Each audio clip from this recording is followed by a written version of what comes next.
పచ్చని చెట్లతో పంట పొలాలతో పారే సెలయేరులను ఆనుకొని నిర్వ అనే గ్రామం ఉంది. ఆ గ్రామంలో చాలా కుటుంబాలు నివసిస్తున్నాయి. అందులో కాంతమ్మ మరియు రంగమ్మ కుటుంబాలు కూడా ఉన్నాయి. కాంతమ్మ మరియు రంగమ్మలకి ఒకరంటే ఒకరికి చాలా కోపం. ప్రతిసారి వాళ్ళు ఏదో గొడవ పడుతూనే ఉండేవాళ్ళు. ఒకరోజు గ్రామ పెద్దలు సంక్రాంతి పండగ వస్తుందని గ్రామంలో ముగ్గుల పోటీ పెట్టాలని దండోరా వేయిస్తారు. ఏమే కోడల పిల్ల లక్ష్మి, ఇలా రా అమ్మా. సంక్రాంతి పండుగ వస్తుంది కదా, పిండి వంటలు చేసి పెట్టమ్మా. ఆ రంగమ్మ వాళ్ళకన్నా ముందే అన్ని వంటలు చేసుకోవాలి. ఇంకో విషయం, ఈ సంక్రాంతి పండగకి ముగ్గుల పోటీలు పెడుతున్నారంట. మనమే గెలవాలి లక్ష్మి. అలాగే అత్తయ్య, చేసి పెడతాను. లక్ష్మి చేసిన పిండి వంటల వాసన రంగమ్మ ఇంట్లోకి వెళ్తుంది. ఏంటి ఈ స్మెల్ ఎంత బాగా వస్తుంది? ఆ కాంతమ్మ పిండి వంటలు స్టార్ట్ చేసినట్టుంది. నా కోడల్ని కూడా చేయమని చెబుతాను. గౌరీ, గౌరీ, ఏమే కోడలా, ఎక్కడున్నావే? ఇలా రా. ఏంటత్తయ్య చెప్పండి. ఆ కాంతమ్మ వంటలు స్టార్ట్ చేసింది. మనం కూడా మొదలు పెట్టాలి. వెళ్ళి పిండి వంటలు చేసి పెట్టు. వీళ్ళ పోటీ ఏంటో గాని మా చావుకొస్తుంది.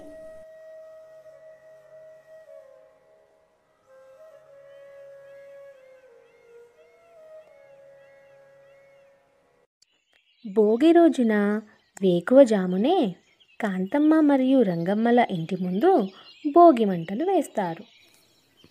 కోడలా, ఇలా చూడు. ఆ రంగమ్మ వాళ్ళకంటే మన భోగి మంటలే పెద్దగా ఉండాలి. వెళ్ళి కర్రలు తీసుకొనిరా. ఒసే గౌరీ, నువ్వు కూడా వెళ్ళి కర్రలు తీసుకొనిరా. మన భోగి మంటలే పెద్దగా ఉండాలి.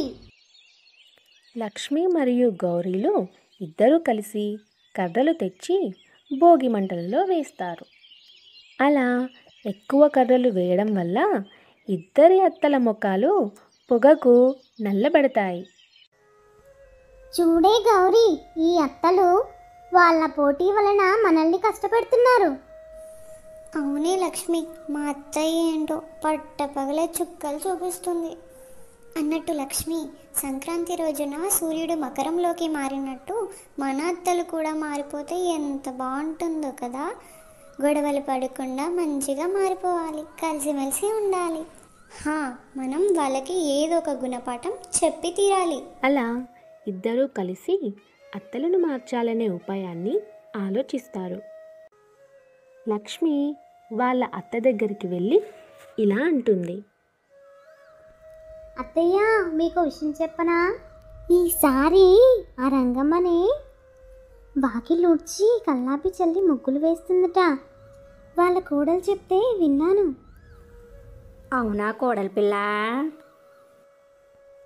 అవునత్తయ్య, ఆ రంగమ్మ ఈ కాంతమ్మకి ఏ పని చేత కాదు. వాకిలుడ్చరాదు, కల్లాపి చల్లరాదు, అసలు ముగ్గులే వేరాదని మిమ్మల్ని హేళన చేస్తుందత్తయ్యా. ఒసే రంగమ్మ, కిలో లెక్క మేకప్ వేసుకున్నాడు కాదు, ఫ్యాషన్ అని తిరుగుడు కాదు. నీ సంగతి చెప్తా. ఈ కాంతమ్మ అంటే ఏంటో చూపిస్తా. అలా రంగమ్మ దగ్గరికి గౌరి కూడా వెళ్ళి లక్ష్మి చెప్పినట్టు కాంతమ్మ నిన్ను హేళన చేసి చెబుతుందని చెప్తుంది. అలా ఇద్దరు పోటీ పడుతూ పనులన్నీ చేసేస్తారు. అలా చేస్తూ ఉండగా జారి కింద పడిపోతారు. అయ్యో దేవుడా, నొప్పి!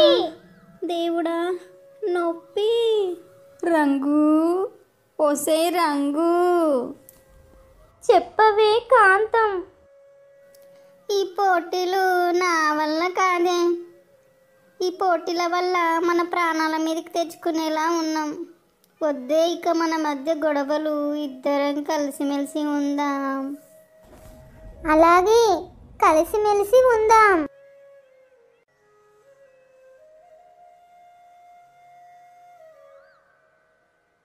అలా వాళ్ళ తప్పు తెలుసుకొని ఇద్దరూ కలిసిమెలిసి సంక్రాంతి ముగ్గుల పోటీలో పాల్గొంటారు. ఎలా ఉంది మా తాత చెప్పిన కథ మీకు నచ్చిందా? నచ్చితే లైక్ చేయండి, షేర్ చేయండి, సబ్స్క్రైబ్ చేసుకోండి. పక్కనే ఉన్న గంటని గట్టిగా కొట్టేసేయండి.